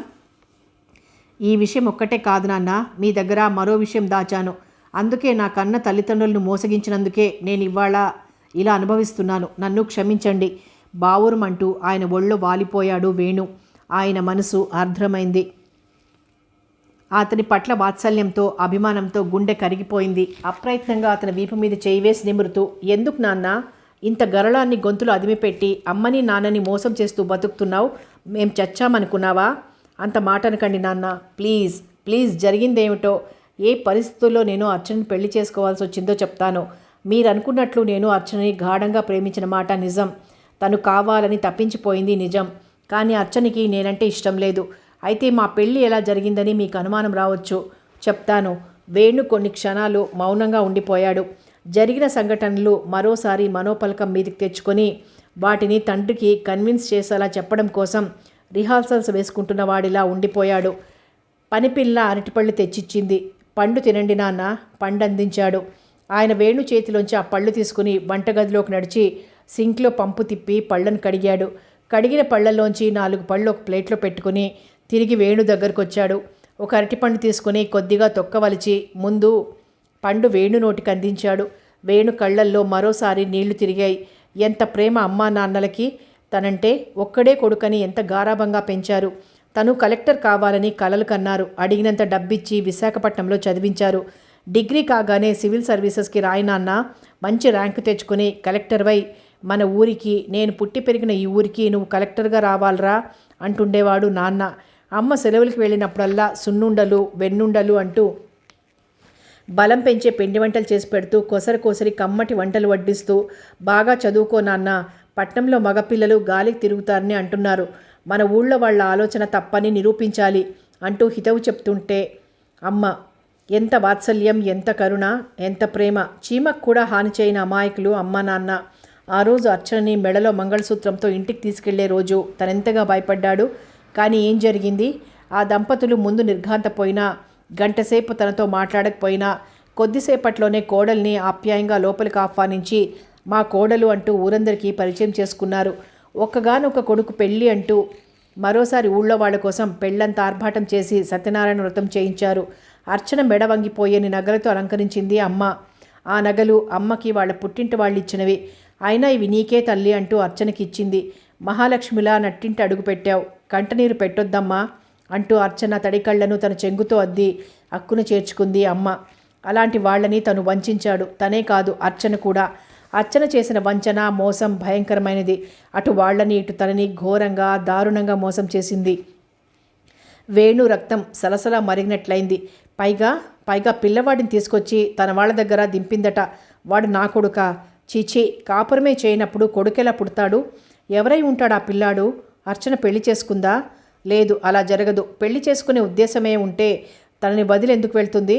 అయితే ఎవరా బాబు? కొంపదీసి ఆమె జీవితంలో ఏదైనా దుర్ఘటన? ఒక్కసారి వేణు వణికిపోయాడు. ఎంత సహనం వహించాడు, ఎంత ప్రేమించాడు. అర్చన మనసు మారాలని, మారుతుందని ఎంత ఆశపడ్డాడు. ప్రేమించిన యువతి, కోరుకున్న యువతి భార్య అయి ఒక ఇంట్లో కలిసి బతుకుతూ తనని వేలేసి ముట్టుకోనివ్వలేదు. ఆఖరికి ఆ రోజు వేణు ఆలోచనలు హఠాత్తుగా ఆగిపోయాయి. చెప్పు వేణు, ఏదో చెప్తానన్నావు. కృష్ణస్వామి మాటలకి ఉలిక్కిపడ్డాడు. ఒక్కసారి గాఢంగా నిట్టూర్చి అన్నాడు. చెప్తాను నాన్నగారు, మీకిప్పుడు నేను చెప్పి తీరాలి. ఇప్పటికీ చెప్పలేకపోతే నేను మిమ్మల్ని మోసం చేస్తున్నానన్నమాట. ఆయన మంచం మీద వెనక్కి వాలి దిండుకి తల అంచి అతని వైపు సూటిగా చూశారు. ఏం జరిగింది? ఏ విషయంలో నన్ను మోసం చేశావు ఇప్పటిదాకా? మరోసారి ఉలిక్కిపడ్డాడు వేణు. ఆయనంత సూటిగా అడుగుతాడనుకోలేదు. మౌనంగా ఉన్న వేణుని రెట్టిస్తూ అడిగాడాయన. చెప్పరా, ఏ విషయంలో మోసం చేశావు? నిన్ను ఎంతో ప్రేమగా పెంచుకొని నువ్వేం చేసినా మనసారా దీవించిన మమ్మల్ని మోసం చేయాల్సిన అగత్యం ఎందుకొచ్చింది? అవును, ఎందుకొచ్చింది? ఒకే ఒక్క కొడుకని ఎంతో ప్రేమగా అడిగిందల్లా కాదనకుండా లేదనకుండా చేసిన అమ్మా నాన్నల్ని మోసం చేయాల్సిన అవసరం ఎందుకు కలిగింది? వేణు మనసులో తనను తాను పదే పదే ప్రశ్నించుకోసాగాడు. మోసం చెయ్యాలని చేయలేదు నాన్నగారు, పరిస్థితులు అలా వచ్చాయి అంతే. ఆ పరిస్థితుల్లో నేను అలా చెయ్యాల్సి రావడం నా దురదృష్టమో అర్చన అదృష్టమో నాకు తెలియదు. కానీ నెమ్మదిగా తనలో తాను చెప్పుకుంటున్నట్టుగా అన్నాడు. నాకు కొంచెం టైం కావాలి నాన్న. కృష్ణస్వామి మౌనంగా తల పంకించాడు. వీడి మనసు దెబ్బతింది, నెమ్మదిగా చెప్తాడులే అనుకుంటూ తలగడ మీదికి వాలి కళ్ళు మూసుకున్నాడు. వేణు మనసంతా గందరగోళంగా ఉంది. అర్చన ఏమాత్రం విశ్వాసం లేని స్త్రీ. సిగ్గు లేకుండా ఎక్కడెక్కడో తిరిగి ఎవరికో పిల్లవాడిని కానీ తన తల్లిదండ్రుల వద్ద ఆ పల్లెటూళ్ళలో వదిలిపెట్టి వెళ్ళడమా? ఎంత ధైర్యం! అతనికి కంపరంగా అనిపించింది. పుట్టి పెరిగిన ఊళ్ళో తరతరాల నుంచి ఒక గౌరవనీయమైన కుటుంబంగా ఊరి ప్రజలందరి అభిమానం, మన్నన పొందుతున్న కృష్ణస్వామి గారు, భ్రమరాంబ గారు ఇవాళ వారి కోడలు చేసిన పనికి తలెత్తుకోలేని వాళ్ళయ్యారు. ఏ ఊళ్ళో అయితే మహారాజుల్లో తిరిగారో ఆ ఊళ్ళో ఇవాళ చెయ్యని నేరానికి వాళ్ళిద్దరూ నేరస్తులుగా తిరగాలి. ఎంత ధైర్యం అర్చనకి! ఎవరికి కన్న బిడ్డను తీసుకొచ్చి మీ మనవడు అని వదిలిపెట్టడానికి ఆమెకి ఎంత ధైర్యం కావాలి? కానీ అలా ఎందుకు చెప్తుంది? అర్చన నిజంగా తను అనుకుంటున్నట్లు నీతి లేనిది కాదు. తను కోపంలో ఆమె తనకు చేసిన అన్యాయానికి రగిలిపోతూ అభాండాలు వేస్తున్నాడు. కానీ అర్చన సంగతి తనకి బాగా తెలుసు. ఆమెకు అసలు మగస్పర్శే ఇష్టం లేదు. ఎన్నోసార్లు తను తాకబోతే పాము మీద పడ్డట్లే చూసేది. పెళ్ళంటేనే అసహ్యం అన్న అర్చన ఎవరికో పిల్లాన్ని కంటుందా? ఓ గాడ్, ఏంటిది? ఏం జరగబోతోంది? ఇప్పటిదాకా జరిగిన ఘోరాలు చాలేదా? భగవంతుడు ఇంకా తన జీవితంతో ఆడుకోవాలని అనుకుంటున్నాడా? ఒకవేళ బాబు నిజంగా నో, ఎలా సాధ్యం? ఎందుకు సాధ్యం కాకూడదు? నువ్వు ఆవేశంలో చేసిన పని ఆమెకి శాపంగా మారిందేమో. ఆ శాపాన్ని నీకే కానుకగా ఇచ్చిందేమో. అంతరాత్మ నిలదీసినట్టు అనిపించింది. వేణుకి ఒళ్ళంతా చెమటలు పట్టాయి. మెదడు ఆలోచనలతో వేడెక్కిపోయింది. తండ్రి వైపు పిచ్చి చూపులు చూశాడు. బాగా అలసిపోయాడేమో కృష్ణస్వామి. నిద్రలోకి జారిపోయాడు. వేణు చివ్వున లేచి వాష్ బేసిన్ వైపు వెళ్ళి చన్నీళ్లతో మొహం కడుక్కున్నాడు. అడ్డదిడ్డంగా తలదువ్వుకుని హ్యాంగర్కున్న షర్ట్ తీసి తొడుక్కుని తలుపు వారగా వేసి బయటికి వచ్చి స్కూటర్ స్టార్ట్ చేశాడు. కొంచెం దూరంలో ఉన్న డాక్టర్ ప్రజ్ఞ దగ్గరికి స్కూటర్ పోనిచ్చాడు. డాక్టర్ ప్రజ్ఞ వేణు కొలిక్కి అక్క. ఆవిడ గైనకాలజిస్ట్. ఈ మధ్య కోర్సు పూర్తి చేసి ప్రైవేట్ ప్రాక్టీస్ పెట్టింది. వేణు స్కూటర్ గేట్లో పార్క్ చేసి లోపలికి నడిచాడు. పైన ఇల్లు, కింద డిస్పెన్సరీ. అప్పటికి సమయం 12 అవుతోంది. ఒకరిద్దరు పేషెంట్స్ వరండాలో కూర్చుని ఉన్నారు. ఆయా డాక్టర్ గారు గుమ్మం దగ్గర కర్టన్ పట్టుకొని మధ్య మధ్య లోపలికి తొంగి చూస్తూ నిలబడి ఉంది. లోపల ఎవరో పేషెంట్ ఉన్నట్టున్నారు. వేణు కుర్చీలో కూర్చున్నాడు. మెడికల్ రిప్రజెంటేటివా అడిగింది ఆయా. కాదన్నట్టు తల ఊపి పర్సనల్ అన్నాడు. ఇంతలో లోపల ఉన్న పేషెంట్ బయటకు వచ్చింది. ఆయా మరొకరిని పంపించింది. మిగిలిన ఒక్క పేషెంట్ కూడా లోపలికి వెళ్ళొచ్చిందాకా ఓపిగ్గా కూర్చున్నాడు వేణు. ఆఖరి పేషెంట్ బయటకు వస్తుంటే ఆయా లోపలికి వెళ్ళింది. ఒక్క నిమిషంలో బయటకు వచ్చి వెళ్ళండి అంది వేణును ఉద్దేశిస్తూ. వేణు కర్టన్ తొలగించుకొని లోపలికి నడిచాడు. హలో వేణు, ఏంటిలా వచ్చావు? హుషారుగా ఆహ్వానించింది డాక్టర్ ప్రజ్ఞ. వేణు సమాధానంగా చిన్నగా నవ్వి ఊరుకున్నాడు. టీ తాగుతావా, కాఫీనా? ఏం వద్దు, ఇప్పుడే అన్నీ అయ్యాయి. ఏం పర్వాలేదు, మరోసారి కానివ్వు. టీ చెప్పనా? ఐఎమ్ టైర్డ్, టీ తాగాలి అంది బెల్ నొక్కుతూ. ఆయా లోపలికి రావడంతో వేణు సమాధానం కోసం చూడకుండా 2 టీ తెప్పించు అని చెప్పి ఆయా వెళ్ళిపోగానే ఏంటి విశేషాలు అని అడిగింది. వేణు మౌనంగా ఆవిడ టేబుల్ మీద పేపర్ వెయిట్ తిప్పుతూ కూర్చున్నాడు. కొన్ని క్షణాలు అతని సమాధానం కోసం చూస్తూ కూర్చున్న ప్రజ్ఞ కొద్దిగా ముందుకు వంగి ఆప్యాయంగా అడిగింది. ఏంటి మౌనం భోంచేస్తున్నావు? Anything wrong?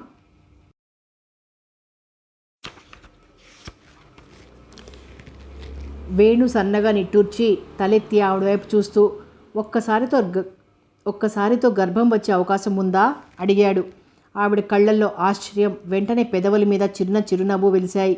ఆవిడికి అర్చన గురించి తెలుసు. వేణు జీవితంలోంచి అర్చన వెళ్ళిపోయిందని, వేణు అప్పటినుంచి బాగా డిస్టర్బ్ అయి ఉన్నాడని, అన్ని విషయాలు తెలుసు. వాళ్ళిద్దరిది అన్యోన్య దాంపత్యం కాదని కూడా తెలుసు. ఓసారి అర్చనని చెకప్కి కూడా తీసుకొచ్చాడు. అర్చనకి దాంపత్య జీవితం మీద ఎందుకు విరక్తి కలిగిందో, తనతో ఎందుకు పెడమొహంగా ఉంటుందో, శారీరకంగా ఏం లోపమో తెలుసుకోవడానికి తీసుకొచ్చాడు.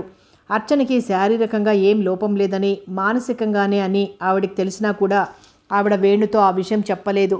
మరికొంతకాలం ప్రయత్నించు వేణు, ఆవిడకేం లోపం లేదు, షీఈ్ క్వైట్ ఆల్ రైట్ అని చెప్పి పంపించింది. వేణు ప్రశ్నతో ప్రజ్ఞ ఉలిక్కిపడింది. కలిసిన ఎన్నాళ్ళకి గర్భం వస్తుంది? ఎందుకు అడుగుతున్నావు? ఎవరితోనైనా కమిట్ అయ్యావా? ఈజ్ షీ క్యారీయింగ్ అడిగింది. మగవాడు భార్య లేకుండా ఎంతకాలం ఉంటాడు? వేణు ఏదో పొరపాటు చేసి ఉంటాడు. అయితే ఏం, మ్యారేజ్ చేసుకోవచ్చుగా. వెళ్ళిపోయిన భార్య కోసం ఎందుకు నిరీక్షణ అనిపించింది ఆవిడకి. నో కంగారుగా అన్నాడు వేణు. అలాంటిదేం లేదు. కానీ అర్చన వెళ్ళిపోయిన ఏడాదికి తిరిగొచ్చి బాబుని నాన్నగారి దగ్గర వదిలి వెళ్ళిందట. వాట్? అర్చన బాబుని? How it is possible? అదే నాకు అర్థం కావడం లేదు. మ్యారేజ్ చేసుకుందేమో. అలా అయితే తన కొడుకుని నాన్నగారి దగ్గర ఎందుకు వదులుతుంది? కోర్స్ ఆవిడ ఆలోచనలో పడింది. ఎవరి బాబు అడిగింది. నా బాబని చెప్పిందట. ఓ గాడ్ వేణు, ఇలా ముక్కలుగా కాక కొంచెం వివరంగా చెప్తావా? నాకు మతిపోతోంది అంది. ఇంతలో ఆయా టీ తీసుకురావడంతో ఇద్దరు నిశ్శబ్దంగా అయ్యారు. టీ తాగుతూ తనకి కృష్ణస్వామి గారు చెప్పిందంతా క్లుప్తంగా చెప్పి అన్నాడు. నాతో కాపురమే చేయలేదు, నాకు బాబు ఎక్కడి నుంచి వస్తాడు అడిగాడు సూటిగా. అసలు మీ ఇద్దరు ఎప్పుడు కలవలేదా? దాదాపు ఏడాది కలిసి బతికారుగా. లేదు, కానీ ఒకరోజు ఏం జరిగింది? వేణుకి ప్రజ్ఞ అలా సూటిగా అడుగుతుంటే కొంచెం జంకు కలిగింది. నేను తప్పు చేశాను, అలా చేయకుండా ఉండాల్సింది. ప్రజ్ఞకి ఆ సంఘటన గురించి ఎలా చెప్పాలి? అతని మౌనం భంగం చేస్తూ మళ్ళీ అడిగింది ఆవిడ. ఏం జరిగింది చెప్పు, సందేహించకు.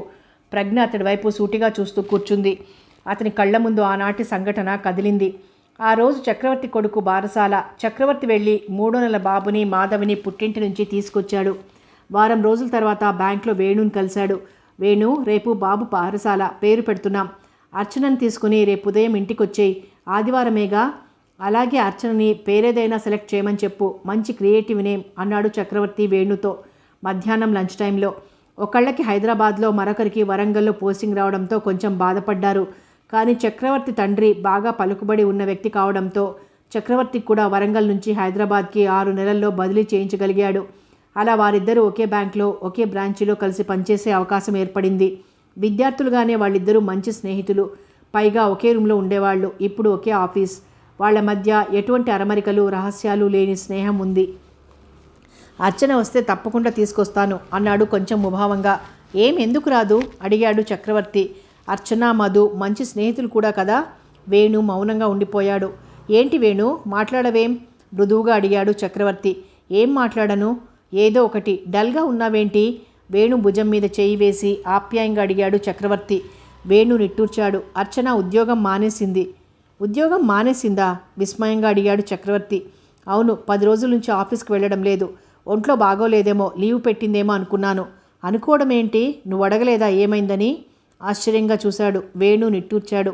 ఏం మాట్లాడినా సమాధానం సరిగ్గా చెప్పదు. ఇన్ని రోజులు కనీసం స్నేహితుల్లా అయినా కబుర్లు చెప్పుకుంటూ సరదాగా ఉండేవాళ్ళం. సుమారు నెల కావస్తోంది. తనలో ఏదో మార్పు వచ్చింది. పరధ్యానంగా ఉంటుంది. నవ్వడం మర్చిపోయినట్లుగా ఉంది.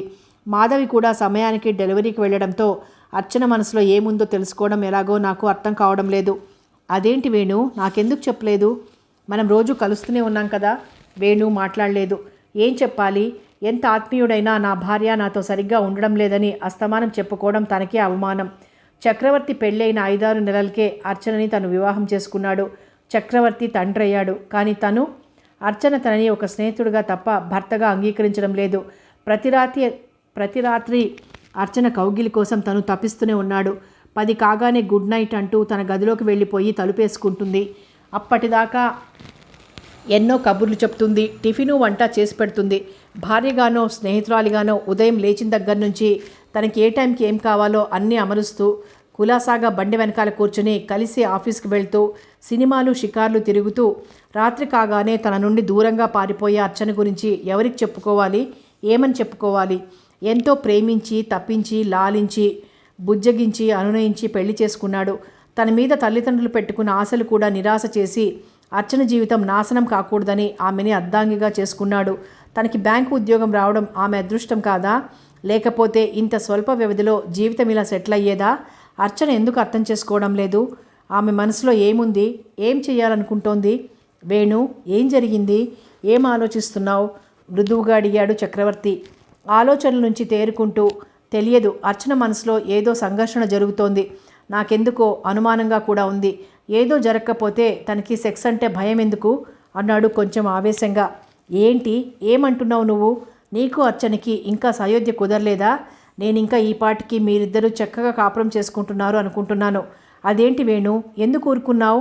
ఊరుకోకేం చేయాలి? కొట్టనా? తన్ననా? వెళ్ళగొట్టనా? వేణు, ఆవేశం కాదు, కొంచెం నిదానంగా మాట్లాడు.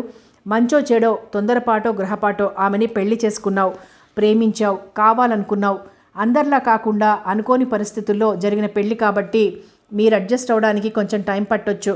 కానీ 6 నెలలు దాటింది. ఇంకా మీ మధ్య ఏం జరగలేదనడం హాస్యాస్పదంగా అనిపిస్తోంది. తప్పు నీదా ఆమెదా?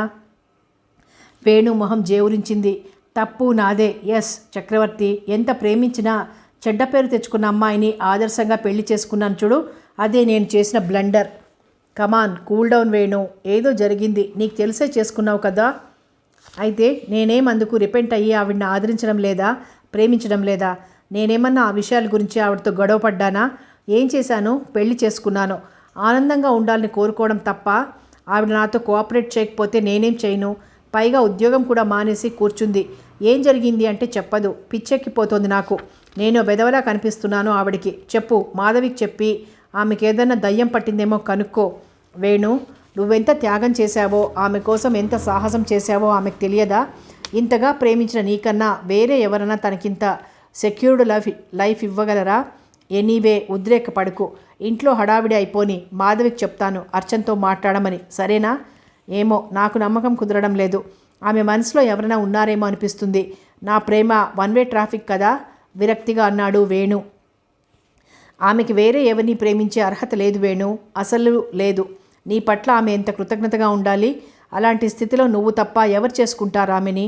నో, నాకేదో అనుమానంగా ఉంది వేణు. ఏదో జరిగింది. డెఫినెట్గా మానసికంగా దెబ్బతింది. నాకు తెలిసిన ఒక సైకియాట్రిస్ట్ ఉన్నాడు, ఆయన దగ్గరికి తీసుకెళ్దాం. నాకు అలాగే అనిపిస్తోంది. పగలంతా చాలా బాగుంటుంది, రాత్రి కాగానే ముడుచుకుపోతుంది. దగ్గరికి పెడితే చాలు బెదిరిపోతూ చూస్తుంది. 10 రోజుల నుంచి అయితే పగలు రాత్రి అలా శూన్యంలోకి చూస్తూ కూర్చుంటోంది. నాకేం అర్థం కావడం లేదు. ఏమో, మా జాతకాలు కలవలేదేమో. నేను అనవసరంగా బలవంతంగా వెంటపడి చేసుకున్నాను. దేవుడు మా ఇద్దరికి రాసి పెట్టినప్పుడు ఏం చేసినా ఈ సమాంతర రేఖలు కలవవు. జాతకాల గాడిద గుడ్డ. చూద్దాం. అయినా అనకూడదు కానీ వేణు, నువ్వు అసలు మగాడివేనా? వేణు రోషంగా చూశాడు. ఏం తమాషాగా ఉందా? కోపంగా అన్నాడు. మరేంటి? అర్చన నీ భార్య, నువ్వు తాళి కట్టిన భార్య. ఆమె మీద నీకు అన్ని హక్కులు ఉన్నాయి. వాటిని వినియోగించుకుని దారిలో పెట్టుకోలేవు. ఏమిటి తపస్సు? భార్య ఉండి బ్రహ్మచారిగా బతకడం నీకు అవమానంగా లేదు? నీ తోటి వాళ్ళం మేమంతా తండ్రులైతే నీకు తండ్రి కావాలనిపించడం లేదు? నయానా భయానా దారిలో పెట్టుకోవాలి. చక్రవర్తి నచ్చ చెప్తున్నట్లుగా అన్నాడు. ఆమె నీ భార్య. సామధాన దండోపాయాలు ఉపయోగించి దారిలో పెట్టుకునే బాధ్యత నీది. సెక్స్ విషయంలో ఆమెకేమన్నా భయాలుంటే పోగొట్టే ప్రయత్నం చేయి. అనునయంగా జాగ్రత్తగా నీకు అనుకూలంగా తిప్పుకో. నీ వైపు నుంచి ప్రయత్నాలు కూడా ఉండాలి కదా. ఆమె అంతటా ఆమె నీ కౌగిట్లో వాలిపోవాలని ఎదురుచూడ్డం తెలివి తక్కువ. జరిగిన సంఘటన మర్చిపోయి తను అంత సాహసం చేయలేదు. నీ మీద ఇష్టం ఉన్నా నీ అంతట నువ్వు చొరవ చేయకపోతే ఎలా? చక్రవర్తి మాటలు వేణు మెదడు మీద పనిచేయడం ప్రారంభించాయి. అతని పౌరుషాన్ని రెచ్చగొట్టాయి. నిశ్శబ్దంగా ఉన్న తేనెతుట్టును కదిలించినట్టు చెల్లా చెదురుగా అయ్యాయి ఆలోచనలు. అవును, అర్చన తన భార్య. తనకి సంపూర్ణమైన హక్కులున్నాయి. చక్రవర్తి అన్నట్టు తను అసలు ఉపయోగించుకోవడం లేదు. వేణు చక్రవర్తి మాటలే మననం చేసుకుంటూ ఇంటికి వెళ్ళాడు. అప్పుడే అర్చన స్నానం చేసి వాయిల్ చీర కట్టుకొని పెద్ద జడ వదులుగా వేసుకుని పెరట్లో కుర్చీ వేసుకొని కూర్చుని ఏదో ఆలోచిస్తోంది. సింపుల్గా ఎంతో అందంగా అనిపించింది. వేణు ముగ్ధమోహనంగా ఉన్న ఆమెను చూస్తూ వెనకగా వెళ్ళి నెమ్మదిగా కళ్ళు మూశాడు. అర్చన ఉలిక్కిపడి అతని చేతులు తోసేసి విసురుగా లేచి నిలబడింది. వేణు వైపు చూసి ఏంటిది అంది కొంచెం చిరాగ్గా. వేణు మనసు కలుక్కుమంది. నెమ్మదిగా తనకు తాను నచ్చ చెప్పుకొని నీ కళ్ళు మూసే ధైర్యం నాకు కాక ఇంకెవరికి ఉంటుంది అడిగాడు చిలిపిగా. అర్చన మాట్లాడలేదు. నొసలు చిట్లించి మొహం తిప్పేసుకుంది. వేణుకి ఆమెను అలా చూస్తుంటే మతిపోతున్నట్లుగా ఉంది. ఆమె అందం అతనిలో వివేకాన్ని చంపేసింది. తాపం నర్నరాన వ్యాపించి ఆలోచనాహీనుణ్ణి చేసింది. ఆమె తిరస్కారాలు చిరాకులు అతనిపైన ప్రభావం చూపించలేకపోయాయి. ఆమె భుజం మీదుగా వంగి ఆమె చెంపకి తన చెంప రాస్తూ పరవశంగా అన్నాడు. అర్చన, ఎంత బాగున్నావో తెలుసా? వనంలో విహరిస్తున్న శకుంతలలా ఉన్నావు. కాళిదాసు నిన్ను ఇప్పుడు చూస్తే మరో కావ్యం రాస్తాడు. అర్చన చివ్వున దూరం జరిగింది. వేణుకి ఒళ్ళు మండిపోయింది. ఆమె భుజం మీద చేతులేసి విసురుగా తన వైపు తిప్పుకుంటూ అక్కసుగా అన్నాడు. ఏంటి, ఎవరో పరాయి వాళ్ళు నీ ఒంటి మీద చేయి వేసినట్టు అలా దూరం దూరం జరుగుతావు? నేను నీ మొగుణ్ణి. అర్చన బలవంతంగా అతన్ని విడిపించుకొని అక్కడి నుంచి కదిలి కనకాంబరం మొక్కల దగ్గరకు వెళ్ళి సుతారంగా పూలు కోయసాగింది. వేణు విడిచిపెట్టలేదు. ఆమెను అనుసరించి వెళ్ళి భుజం పట్టుకుని తన వైపు తిప్పుకొని చెంప మీద ముద్దు పెట్టుకున్నాడు. అర్చనకి నిప్పుల కణికలా తగిలాయి అతడి పెదాలు. నిలువెల్లా వణికిపోతూ వద్దు, దయచేసి నన్ను ముట్టుకోవద్దు, నాకు ఇష్టం లేదు. వేణులో ఆవేశం పెల్లుబికింది. చక్రవర్తి మాటలు చెవుల్లో గింగిర్లెత్తాయి. ఎందుకు ఇష్టం లేదు? అంత ఇష్టం లేని దానివి పెళ్ళికి ఎందుకు ఒప్పుకున్నావు? అదంతా నాకు తెలియదు. నన్ను మాత్రం ముట్టుకోవద్దు. నీ ఇష్టంతో నాకు సంబంధం లేదు. నేను నీ భర్తని. నా కోరిక తీర్చాల్సిందే. ఆమె చెయ్యి పట్టుకొని బలవంతంగా లోపలికి లాక్కొచ్చాడు. అర్చన అతని చేయి విడిపించుకోవడానికి ప్రయత్నిస్తూ గట్టిగా అంది. వదులు, నా వల్ల కాదు. నాకు ఇష్టం లేదు. నన్ను ముట్టుకోవద్దు. వదులు. I hate you but I love you. Venu ఆమెను మంచం మీద పడేసి రెండు చేతుల మధ్య బంధించాడు. అర్చన పెరుగులాడింది. వదులు, నన్ను వదులు, ప్లీజ్. వదలను. ఇన్ని రోజుల నుంచి ఎంతో సహనం వహించాను. నా వల్ల కాదు. నేను మనిషినే, నేను మగాడినే. భార్య ఉండగా బ్రహ్మచారిగా బతకాల్సిన అవసరం లేదు. నీ ఇష్టం వచ్చిన వాళ్ళతో ఎంజాయ్ చేయి. దయచేసి నన్ను వదులు. నాన్సెన్స్. నువ్వు ఉండగా నాకు వేరే వాళ్ళతో ఎంజాయ్ చేయాల్సిన కర్మేంటి? నాకు ఇష్టం లేదు కాబట్టి, నేను సుఖపెట్టలేను కాబట్టి. అలాంటప్పుడు పెళ్ళికి ఎందుకు ఒప్పుకున్నావు? కోపంతో ఊగిపోతూ అరిచాడు. నేను ఒప్పుకోలేదు. నన్ను బలవంతంగా ఒప్పించారు అరిచింది అర్చన లేవబోతూ. నాకేం తక్కువైంది? నిన్నెంత ప్రేమించాను, ఎంత ఆరాధించాను. నీ మీద నాకు సర్వ హక్కులు ఉన్నాయి. ఆమె లేవకుండా అదింపెడుతూ అన్నాడు. కావచ్చు, అలా అని నాకు ఇష్టం లేకుండా నన్ను అనుభవించే హక్కు నీకు లేదు. ఎందుకు లేదు? లేదు, నన్ను వదులు అంటూ అతడి చేతుల నుండి వదిలించుకోవడానికి పెనుగులాడుతూ ఏడుపు స్వరంతో అంది. వదలను. చెడిపోయిన నీకు నాకన్నా గొప్పవాడు దొరుకుతాడా? అర్చన దెబ్బతిన్నట్టుగా చూసింది. ఏమన్నావు? అవును, నేనేం తప్పనలేదు. నువ్వు చెడిపోయావు. నిన్ను నాగరాజు కిడ్నాప్ చేయడమే కాదు, రేప్ చేశాడు. అవునా? నిజం చెప్పు. అందుకేనా నీకు సెక్స్ ఇష్టం లేదు? ఆమె భుజాలు గట్టిగా పట్టుకొని కళ్ళల్లోకి సూటిగా చూస్తూ అడిగాడు. ఆమె నిర్ఘాంతపోయి చూస్తోంది. చెప్పు, నిజం చెప్పు. నేను కాబట్టి, నిన్ను మనసారా కోరుకున్నాను కాబట్టి ఇంత జరిగినా పోనీలే అని పెళ్లి చేసుకున్నాను. నీకు మంచి భవిష్యత్తు ఇవ్వాలనుకున్నాను. కానీ నువ్వే రాక్షసివి. నీకు అసలు మనసు అనేదే లేదు. కనీసం కొంచెమైనా కృతజ్ఞత ఉందా? ఎవరు నిన్ను పెళ్లి చేసుకోరని, తల్లిదండ్రుల గుండెల మీద బరువుగా వాళ్లకో ప్రశ్నార్థకంగా మిగిలిపోతావని నేనెంత త్యాగం చేశానో నీకు తెలుసా? ఇంతగా క్షోభ పెడతావా నన్ను? అర్చన గుడ్లప్పగించి చూడసాగింది వేణుని. ఆమె కళ్ళల్లో అంతులేని విస్మయం కనిపిస్తోంది. కొన్ని వందల ప్రశ్నలు కళ్ళల్లో తిరుగుతూ జవాబు కోసం వేణు వైపు చూస్తున్నాయి. నెమ్మదిగా ఆమె నోట్లోంచి అనేక ప్రశ్నలు బాణంలా వచ్చాయి. నువ్వు నన్ను జాలిపడి పెళ్లి చేసుకున్నావా? నీకు నా మీద ప్రేమ లేదా? అబద్ధం చెప్పకు వేణు. వివాహానికి పునాది జాలి, దయ, కృతజ్ఞత అని నేనెప్పుడూ అనుకోలేదు. పరస్పర ప్రేమానురాగాలు, ఒకరి పట్ల ఒకరికి అవగాహన, గౌరవం, అభిమానం ఉండాలనుకున్నాను. మన శరీరాలు పంచుకుంటూ బ్రతికే భార్యాభర్తల మధ్య కృతజ్ఞత ఉండాలని నేనెప్పుడు అనుకోలేదు. అందుకే ఈ పెళ్ళి వద్దన్నాను. ఎవరన్నా విన్నారా? నన్ను ఎలాగైనా వదిలించుకోవాలని మా అమ్మ నా నిస్సహాయ స్థితిని అవకాశంగా తీసుకొని నన్ను దక్కించుకోవాలన్న స్వార్థంతో నువ్వు నన్ను ఊపిరి సలపనివ్వకుండా చేసి బలవంతంగా నా మెడలో తాళి కట్టావు. నా బతికేదో అయిపోయిందని నువ్వు పెళ్లి చేసుకుని నాకు ఈ జీవితం ఇవ్వకపోయి ఉంటే నేనేమైపోయేదాన్నో అనే అభద్రతాభావంతో నిన్ను పెళ్లి చేసుకోలేదే నేను. నాకు ఆ ఆలోచనే లేదు. ఏం వేణు, నేను అందరిలాంటి ఆడపిల్లని కానా? నాకంటూ వేరే కోరికలు, ఆశలు ఉండకూడదా? నా కాబోయే జీవిత భాగస్వామి పట్ల నాకు ఒక నిర్దిష్టమైన ఆలోచన, కోరిక ఉండకూడదా? ఎవడో ఒళ్ళు పొగరుతో నా మీద కక్షతో 2 రోజులు నన్ను బంధించిన పాపానికి నేనెందుకు శిక్ష అనుభవించాలి? వద్దు. నా అంతరాత్మని అనుక్షణం చంపుకొని బతికే ఈ స్థితి నాకొద్దు. దయచేసి నన్ను మర్చిపో. నీకు కావాల్సిన వాళ్లను పెళ్లి చేసుకో. నాకు ఈ బతుకొద్దు వేణు, వద్దు. అర్చన 2 చేతుల్లో మొహం దాచుకుంది. అప్పటికే చక్రవర్తి మాటల ప్రభావంతో ఒక పక్క, ఆమె మీద కాంక్షతో మరో పక్క కాగిపోతున్న వేణుని ఆమె ఏడుపు కదిలించలేకపోయింది. అందుకే కసిగా అన్నాడు, నో, అదంతా నాకు తెలియదు. నేను నీ భర్తను. ఇప్పటిదాకా ఎంతో సహనం వహించాను. నా సహనం నా చేతకానితనంగా భావిస్తున్నావు నువ్వు. నేనింకా ఉపేక్షించను. నిన్ను క్షమించదలుచుకోలేదు. నాలో జాలి, దయ ఏమీ లేవు. నా హక్కు నేను ఉపయోగించుకుంటాను. అంటే నీకు నా శరీరంతోటే కానీ మనసుతో ఏం సంబంధం లేదన్నమాట. నన్ను బలవంతంగా అనుభవించడానికి పెళ్లి చేసుకున్నావన్నమాట. నీకసలు సంస్కారం లేదు. ఛీ! అవును, లేదు, సంస్కారం లేదు. సరేనా? వేణు పళ్ళు పటపటలాడిస్తూ ఆమె చేతులు వెనక్కి విరిచి పట్టుకున్నాడు. కథ కొనసాగుతుంది.